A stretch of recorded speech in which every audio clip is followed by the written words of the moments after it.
So in this video, we're going to talk about empathy and the specific types of empathy and the types that a narcissist doesn't have. So there's 3 types of empathy that psychology has identified. We have cognitive empathy, which is where I can understand your feelings. Then we have emotional or affective empathy. This is where I can actually feel what you feel. You're telling me the story, and some of it's making me feel uncomfortable too.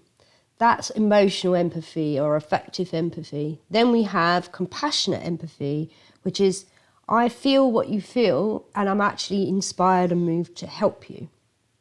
So let's go through each types of empathy a little bit more.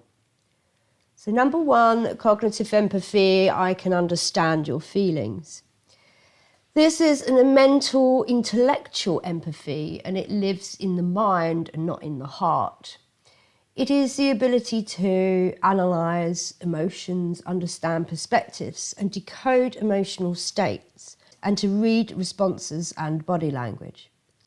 Narcissists do have cognitive empathy. They are actually quite skilled at cognitive empathy. And this is why. Because with understanding empathy from a mental aspect, they're able to read your insecurities. They're able to mirror your desires back to you. They can decode your wounds, but they're looking more to see how they can use them against you. And they can map out from using cognitive empathy, they can map out exactly what you need to hear. So this type of empathy is what they use to win you over. They use it to draw you in, and they use it to make you generally believe that they care.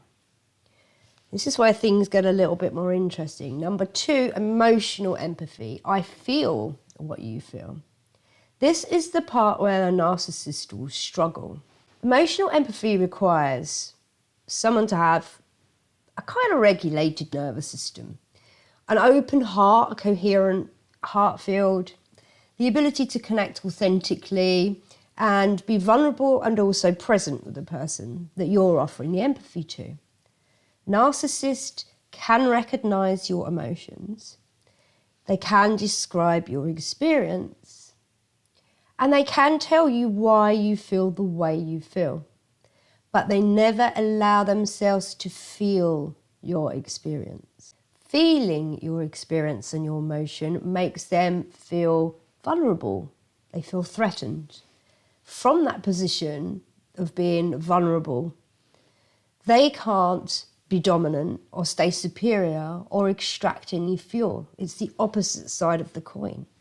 We finally have compassionate empathy. I feel what you feel, and I feel the desire to support you in some way. So this is empathy actually in action. Compassionate empathy is when someone not only understands you, but they feel that they want to help you. They really are motivated to support and comfort you. I mean, that could be anything from just checking in on you to see how you're doing, wanting to resolve a conflict that they may have been involved in, taking responsibility for, I don't know, you working too hard and they're not looking after the kids, offering you emotional support, changing a behaviour that hurts you, and caring about how you feel. Now, this is the form of empathy that creates healthy relationships. It requires emotional maturity, integrity, heart coherence, an inner sense of safety, and a genuine care for others. Narcissists may mimic compassion temporarily, especially in the beginning when they want to kind of pull you in, but they're unable to sustain this type of empathy. Why? Because compassionate empathy directly threatens all 4 of their core needs, which are control, fuel, character traits, and personal gains. And if you're not up on what these 4 core needs are, there'll be a link in the description below where I wrote a guide on this. And also if you want to join the Healing Blueprint online course, we go into this a little bit further. But they cannot compromise control, fuel, or character traits or personal gains. So supporting you will mean that they will lose control. And supporting you means that they actually don't receive any emotional fuel. We're not really after it as fuel, but everybody needs that validation sometimes.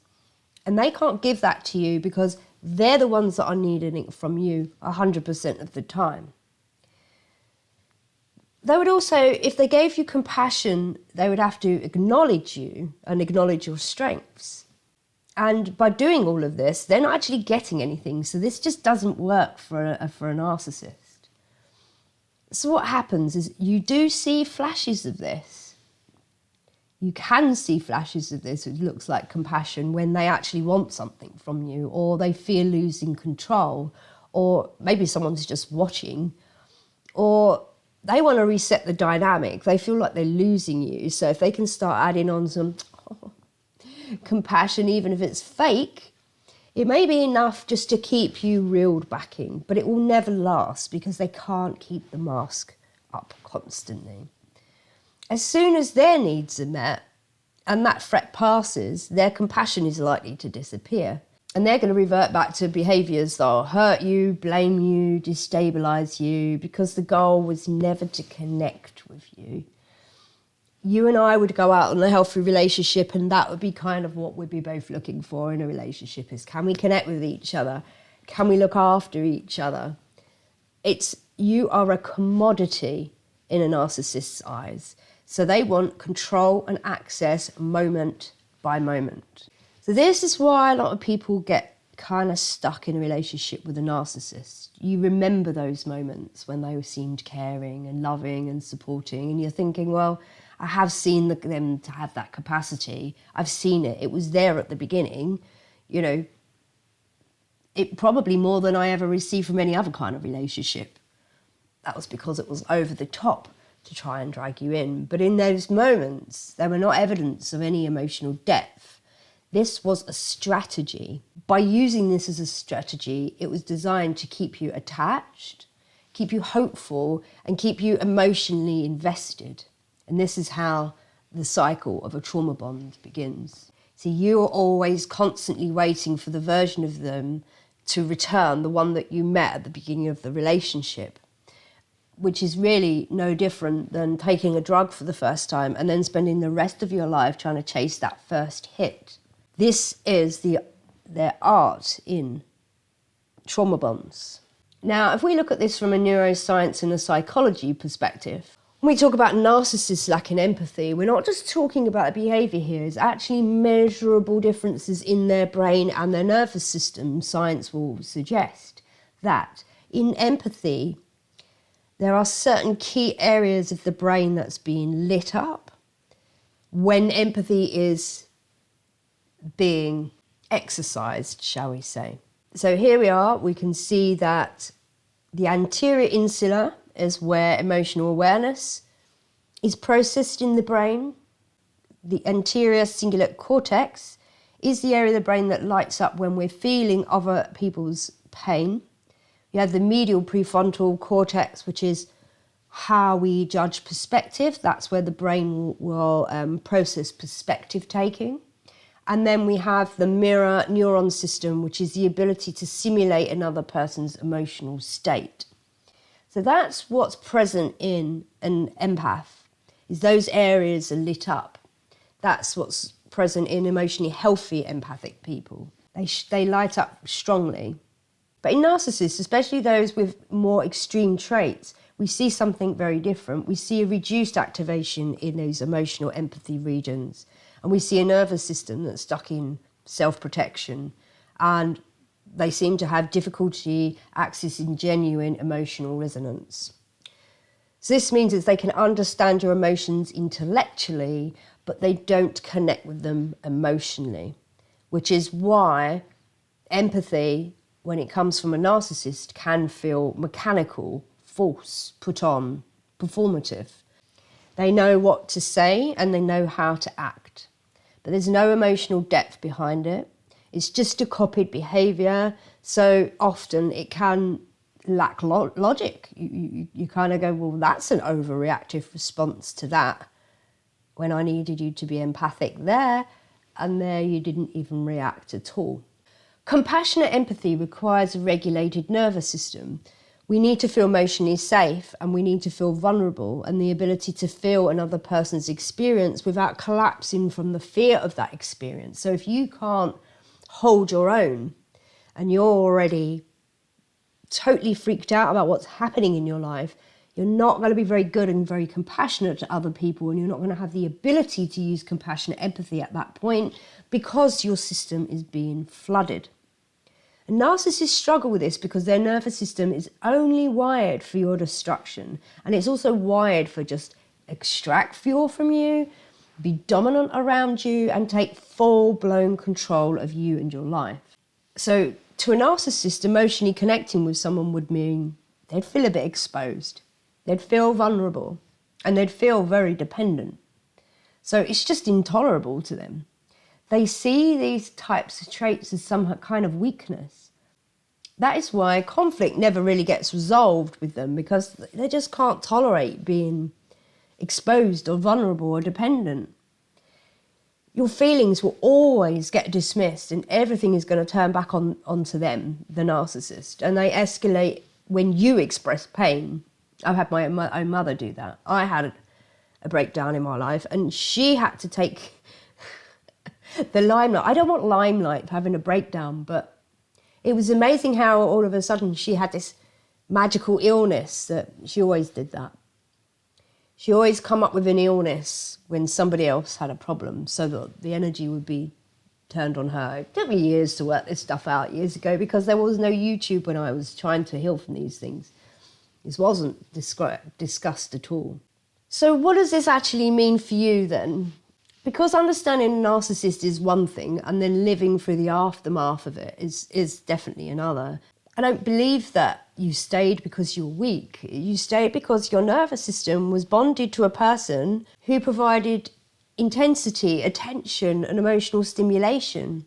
Your brain was connected to that initial care, that initial intensity, that euphoric high that you had when you first met them. It was wired to think that you were in love and safety.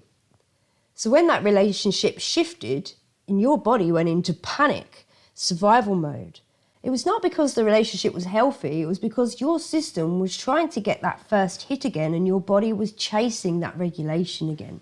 So if you're like me, you grew up in a family where there was no love or safety. You were taught to carry shame for simply existing, and the narcissist in the family carried that same shame. When you operate like that, everybody that you meet outside your extended family suddenly feels superior to you, because you were the ones that were the embarrassment. This is how you were brought up, was that you were in the family where you needed to be shamed for your existence. So anyone else that you met, you kind of like, if you were like me, you went a bit over the top with kind of like trying to merge with them in a way, and almost, I remember at one point being very sort of worshipping towards one of my boyfriends. I was just desperate, just trying to like belong. You try to finally experience closeness and affection, maybe for the first time in your life. So I know this journey is hard. And if you're looking for tips and tricks to regulate your nervous system, you might want to download my guide. The link is in the description below. I go through the 4 core needs of a narcissist, because that gives you an idea of where you may have been meeting them needs and making things a lot worse for yourself. And if you already are out of that relationship now, and you're on that healing journey, as lonely as it may be, please use this time of solitude to turn that attention, instead of watching endless YouTube videos about what a narcissist is, turn that attention onto yourself and start healing yourself. And if that's something that you're interested in, I can take you through a transformative healing journey through the online codependency recovery course that I have available now. It's called the Healing Blueprint, where we work on unwanted habits and confidence issues and regulating the nervous system, detoxing the body. It's a completely hands-on course. So if you're just looking for infotainment, then it's probably not the right course for you. If you're looking to partake in something that's going to get you moving, breathing, detoxing, laughing, planning your life again, and finding out who you truly are, because there's a lot of spiritual stuff that I don't get the chance to cover in these videos, and you are definitely not on this earth to be putting up with this, okay? That'll be for another video. But anyway, if you're interested in healing from this god-awful dynamic, please click the link below. There's an application form. It's just a quick questionnaire. Gives me a bit of an idea of where you are on your journey and whether you and I would be the right fit for each other, because I'd love to support you on your healing journey, and I know it's possible. I know that healing from it is definitely possible. See, I'm going to probably be one of the only people that speaks out on YouTube by saying this, is that once you heal, I can't guarantee you won't attract a narcissist anymore. I don't believe that's even possible, because the world is full of them, and the systems that we're all a part of are run by them. So I want to make something really clear. I know countless of balanced, healthy empaths who have done deep healing work, who are grounded, self-aware, emotionally regulated, and they live with purpose. They're more stable and more emotionally mature than the people that never attract narcissists, and yet they are still a target. Why? Because when you carry empathy, integrity, and the desire to make this world better, you disrupt the systems that the narcissist and the abusive personalities depend on. I know a man who rescues disabled children in Africa. And these children have been abandoned and mistreated by their communities. Because they are disabled, they are seen in the light of their African communities as demonic. He goes around Africa. He has the biggest children's home in Africa. I think it's up to 300 children now, all disabled, that he now looks after.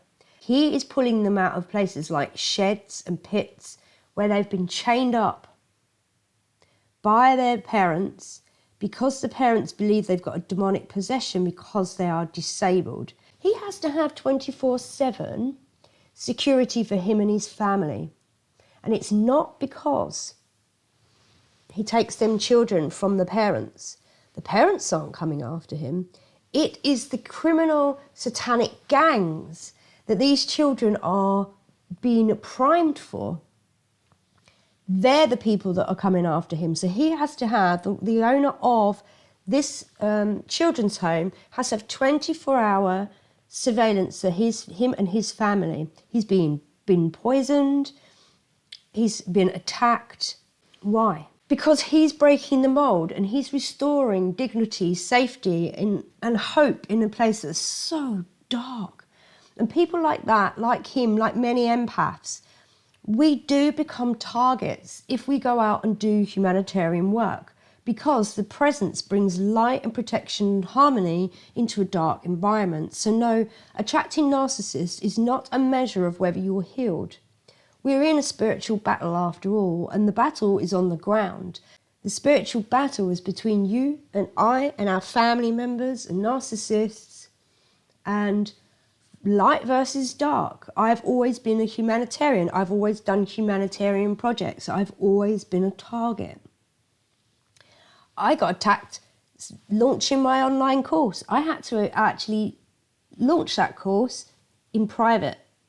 I couldn't even tell people that were around me. Can you imagine trying to launch a business that nobody knows about? And I still got attacked.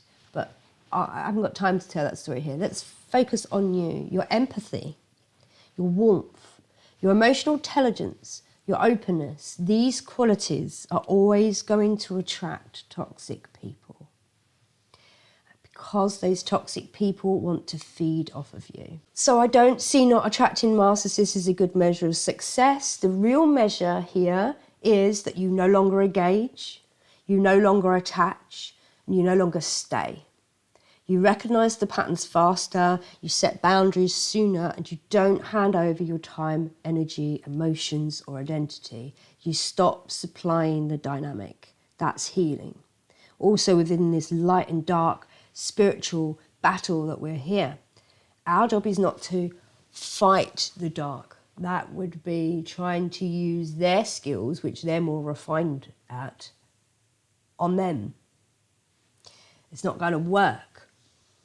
We have to become stronger emotionally, so where they can't extract this fuel from us, this emotional fuel, because we don't even feel, we almost feel it's almost laughable what they do to us, if you know what I mean. I know not in extreme cases, but in very minor cases, we need to diffuse this with humour, with not being emotionally charged by it. Because if this is a spiritual hidden battle, then this is more on a frequency basis and how we feel in an inner state than it is how we actually act outside. So you really have to become not bothered for their energy to be completely disconnected and diffused. Your empathy is powerful, and your capacity to love is really rare in this world.